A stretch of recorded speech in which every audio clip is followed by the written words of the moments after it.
If you're trying to figure out how to make it in the music industry, this one is for you. My friend Nic Hanson has done just that. He is an artist, a songwriter, a producer, and a collaborator who has learned the hard way how to build something inside of this industry, one that doesn't always make it easy.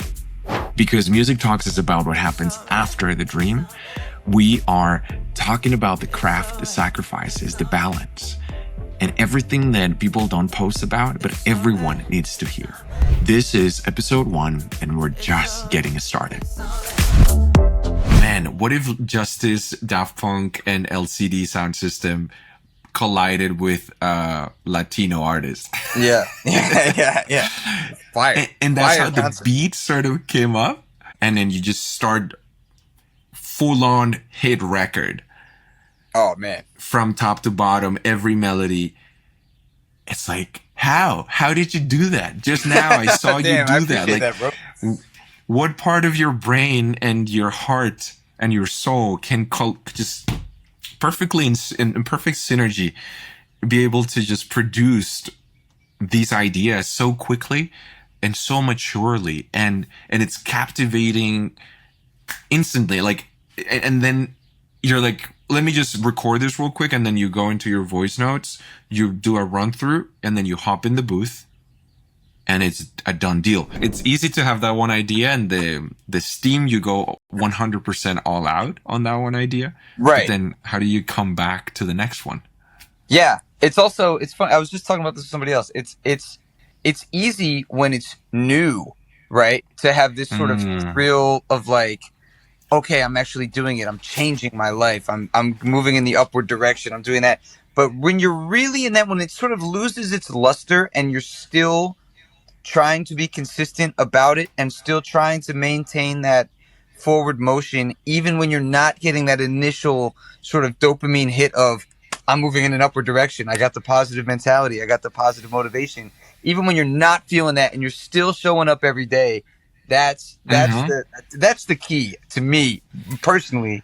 Like, yeah. I feel like that's the thing I'm always trying to chase. And how do you get that? And I think for a lot of creatives, that's a big one. You know, it's easy to self-sabotage and easy to, I really feel like if you're not going up, you're going down. And if you're not going down, you're going up, for better or for worse. Like, but you're never just doing this. I feel like you're never just plateauing. You're either going up or you're going down.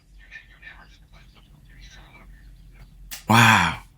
That is, there is grace, and there is also a lot of accountability in that. Like, I hear you saying that to yourself, and it's like a reminder of, okay, do an audit. Where are you? What has it been the last quarter or the last 2 months? I find myself there as well. Some people that I'm helping, that I'm supporting, incredible artists, incredible creators that I need to prioritize because it's how I make a living. And then on the music side is just whatever I can make time for and sacrifice in other areas of my life, like maybe a little sleep here, or maybe some quality time with my wife, and she wants to hang out on a Saturday afternoon, but I might say, would you mind if we hang out tomorrow Sunday? Instead of tonight. And so I can just get a little bit more of this progress on liquid gold, and it just takes little bits of pockets, or like pockets of time throughout the week for a small percentage of progress to be made. Yeah, but it's also like, but that's why having the measurements is so important. As you said, it's like when you're actively measuring and writing down and looking at the numbers and knowing your numbers and knowing the details, then you can say, okay, I can do this bit today. I can do this. I know this is an incremental amount that I can improve this specific thing on, instead of just being like, fuck, I don't know where I'm at. I never finished any of this stuff. And it's sacrificing the right things. Sometimes we're told in the industry that we just have to give it all up in order to pursue this one dream.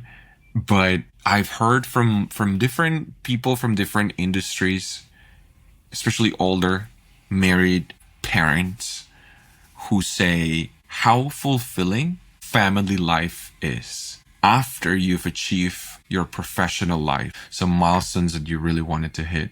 And it helped me gain more perspective on how to sacrifice. Mm. Because if my dream sacrifices my marriage, I have to check in Yeah. if that's worth doing. Right. For sure. Right? I heard this a while ago from Matthew McConaughey. He said, my hope is not to find a wife, is to keep it. Love that. And I was like, oh man, that's profound. When I'm making sacrifices, I'm thinking, okay, do I wanna grow old with Melly? Right. And what do I need to do? Because that's my ultimate goal. Right. Make it all the way there. Right. And so along the way, I have to make the right sacrifices. And that is just marriage. I mean, there's so much health. Sure. That's a big one, right? Like, do I want to have a decent elder life? Yeah. And what are the sacrifices I'm willing to do towards that now? Right. That's huge, man. Yeah. And for artists, it's so easy to forgo those things, man. It's like, well, I'm just gonna do the extra hustle and the hustle and the hustle and the hustle. And then you spend 20 years hustling and you go to the doctor and it's like, oh, you have this and you have that. Yeah. And you have this other thing here. And it's like, when did this happen? When did I stop caring about my body? There are so many avenues to make money in music if you want to do that. For example, if you do, I don't do a lot of sync licensing and stuff like that, but I have friends that make a ton of money just by syncing. Like, that's something that they like doing and they're good at, but at what cost? Like, maybe that means that they're not working as much on their artistic project. There's so many avenues to do that, like, or, you know, mixing and mastering and stuff like that. Everybody has like these assets, and this is not just in music. Just try and be the person in the room that somebody needs. I think that that's really what it is. And if you don't have something to offer, then you're in the wrong room. Like, that's really what I think it is. I feel like I've been in rooms like that for sure, man. Both the ones where I could really contribute and then ones where I was like, I don't need to be here. Totally. Everyone is already doing their thing. Their roles are assigned. And I really could be helpful elsewhere. And I've removed myself from those situations. To those younger aspiring producers, engineers, artists who will be listening to this and are listening to this, I think that is a secret. Be of service and have skills that can contribute in the room that you're in. That's and if it. you're not contributing, you likely will have to find another room where you can. Yeah. Help other people out, and it comes back to you, you know? There was a season where I was writing very, very locked into what pop songwriting was supposed to be and how, as a Spanish speaking artist, I could cross over into the US market. Even though I've been in the States for 14, 15 years coming up, I still feel like I need to sing and write in English in order to be heard and seen. And working with you, hearing your songwriting in Spanish, hearing you sing in Spanish, it's like the opposite. hearing you talk in Spanish, I'm like, oh snap! Wait a second. The strongest tool and the most powerful tool might be Spanish, and the project started to shape into a Spanglish. It's not just like, oh, it's like a Spanglish project. It's like, it's very authentic to who you are in general. All of the tunes that you, it's so informed by this like technical prowess that you have as well, and this sort of like attention to detail that you really have. Like, so that all work. Like, to me, bro, the confidence in the voice to me is like just the 1% of the, like, you already had like so many things that really defined your sound uniquely, that it's like, bro, it's a pleasure to work with you, man. I love making stuff together. Thank you, man. Thank you for bringing that up. That's also incredibly encouraging. I've been working more and more on my voice and slowly gaining confidence to not just write and record, but also to perform. I feel like performing is the space where I want to grow next more and more. Sure. Like, doing it's just really booking the shows, getting out there, hopping on the stage. That's really it. And one question I had for you, man, was, with all of this talks that we've been seeing from how AI is just not just the creative part, but how it's impacting from streams fraud to copyright infringement to unlocking creative opportunities in us already the fact that we can run one of our ideas through it and get two options.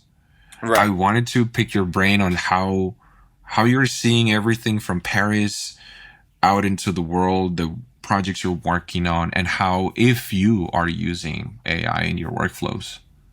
I don't use AI in my workflows creatively. I do use it for like scheduling and stuff like that for sure. I mean, I use it all the time. I don't use it with songwriting really ever because mostly because I feel like if it comes to like lyrics or something, I can tell immediately that it's AI. Like I'll use like splice samples and stuff like that for production, which obviously is not AI necessarily, but it's like I'm not against. It's not like I'm creating everything myself, and it's like, oh, this is a human thing. You know, I'm open to that part.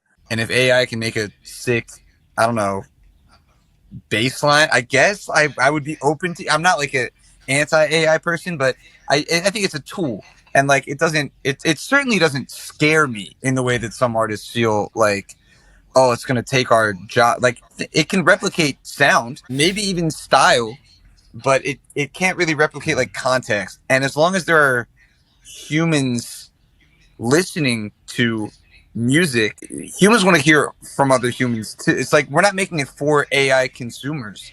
And especially in my music, I sort of particularly really enjoy like imperfection in my vocals and in my recording process and in my bro. I got the mic right here, like I just like this, and I'll just like lay an idea down on this. At any moment, I could just be like, "Oh fuck, I gotta record." Like I'll just have little things like that. I like that it sounds like I recorded it like in this room that's not a studio, or that I recorded it on my phone like in a voice memo or whatever. And maybe I don't know, maybe that'll be more, maybe that'll be valued more because it's going to be harder to replicate imperfection and like really organic quality. When the drum machine showed up, it wasn't like, I mean, people thought it was going to like replace drummers, and obviously it didn't. Yeah, ultimately, one very encouraging idea I heard from Krush, this artist that one of my students works with. His prediction for AI incorporation into just the music industry is only going to make live performances more desirable. Yeah, I agree with that 100% as well. And I'm like, oh, that's it. The skills we need to be working on right now is not how to use AI better, it's how to be better musicians. That's it, It's bro. how, Absolutely. and that's what I'm working on the most. I'm not trying to crack the code on how to use Suno to make the best Right. record I can. I'm trying to get better at singing and better at drumming and better Yeah. at talking music with others, music Yeah, theory bro. and beyond. That's it, man. Absolutely. And on the performance, I do a lot of performances, like, and it's my favorite part of the whole thing, to be honest.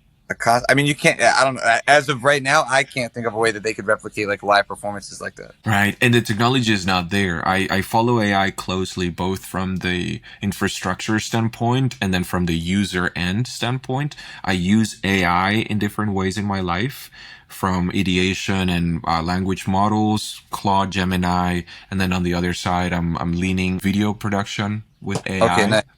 Yeah. Dope. just to see how it could be incorporated and if it Yeah. really elevates the product or if it actually makes it sink into a lawlessness of nonsense. Right. Or with music, I feel like I just need to be tapped into what's going on, even though I don't want to write songs with AI, and I haven't yet. I still need to know like what's up with it. And the more I look into it, the more proud I am of the work we do as humans. Yeah. It's That's like, cool. man, That's really dope. this is That's such a very beautiful. remarkable opportunity to create in this time with the tools we have, and yet human creativity continues to prevail Yeah. above AI.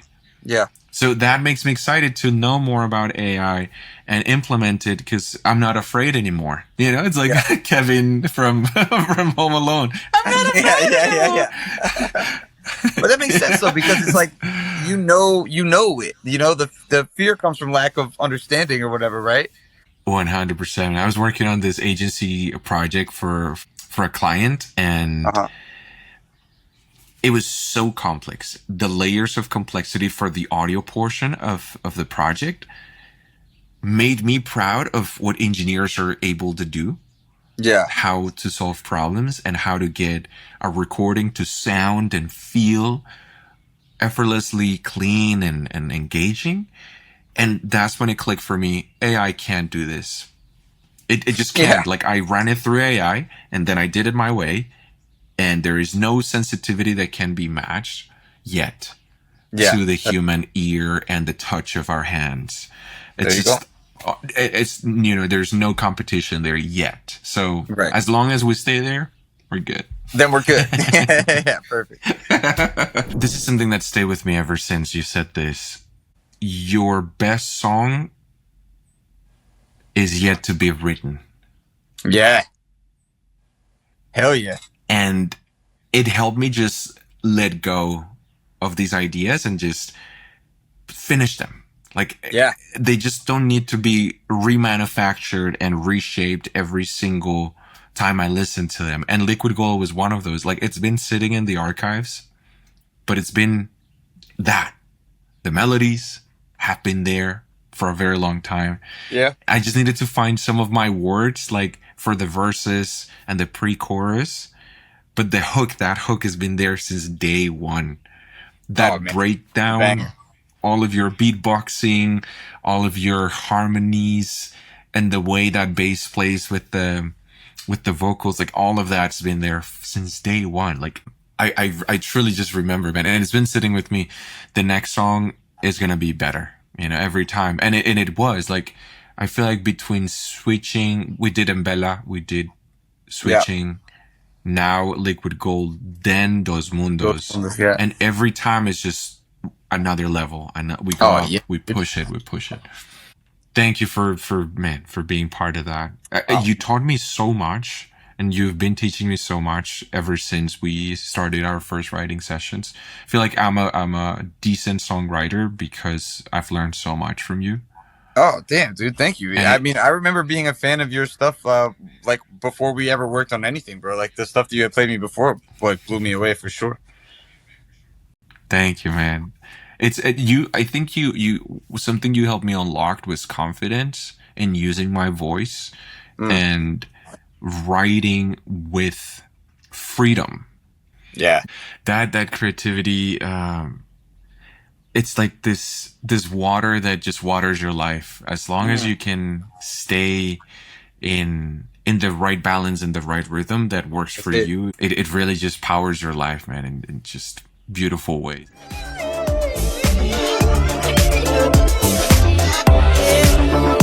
It's alright. It's alright.